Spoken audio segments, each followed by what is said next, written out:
Magandang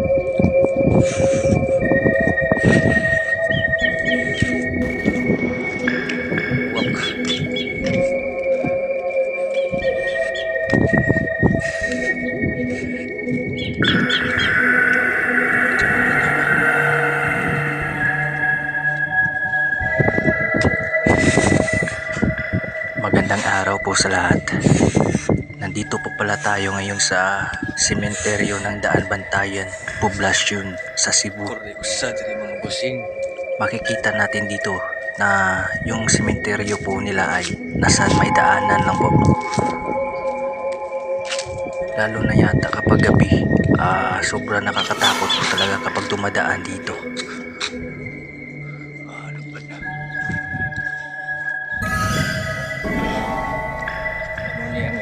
Sa Daan Bantayan. So,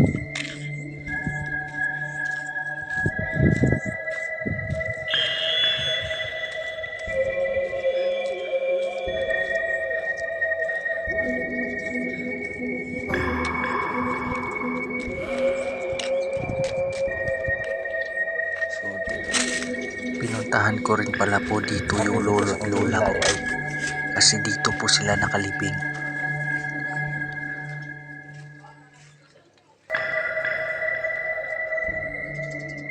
Habang napalibot-libot ako ng tingin, may napansin akong nakabukas na isang pansyon. Di ko alam kung bakit ito nabuksan.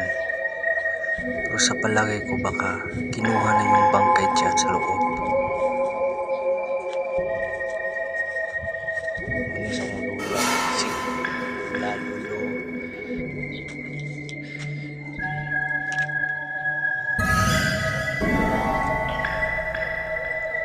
Yan ito mula gusto kita kay unang nakatultol dito.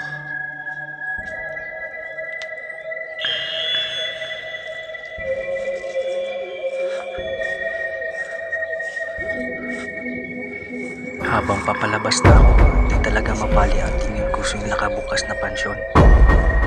Pinasok ko talaga yung phone ko doon mismo sa bungangan na nakabukas na pansyon. Kung ano ba talaga yung nandun sa loob.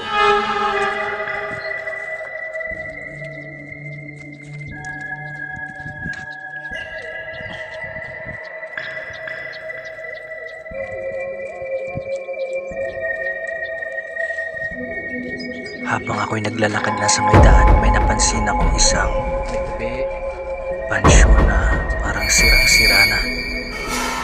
Parang inabandon na ito ng kanyang mga kapamilya. Talagang pinabayaan na. Kahit ay umaga pa, talagang nakakatakot siyang tignan.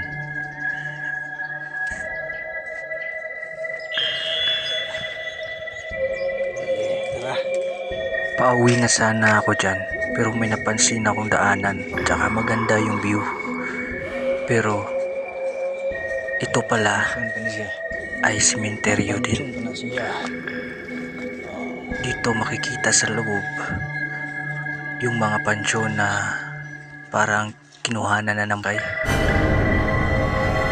Siguro kung gabi ay talagang sobrang nakakatakot po dito. Ikaw ba naman na makita ng mga nakabukas na pansyon tapos parang kinuhanan na ng mga bangkay? Yung feeling na ang creepy talagang tignan. At saka di ko napansin yung mga inaapakan ko ay may mga nakalibing din pala. Di ko talaga napansin kasi sa dami na naman ng damo dito. Tsaka yung mga may basura pa. At dito po talagang nilapitan ko yung mga nakabukas na pansyon. Nagtataka ako kung ano ba talaga yung nasa loob ng galon. Tsaka talagang sa kanya talaga nabaling yung tingin ko. Hindi ko naman pwedeng mahawakan yun kasi baka abala tayo, di ba? Kaya nagpasya na lang ako na umalis at umuwi na lang. Gusto ko po sanang masubukan na pumunta dito ng hating gabi. Sana po ay suportahan niyo po ako. Paki-like, follow and share lang po sa page ko.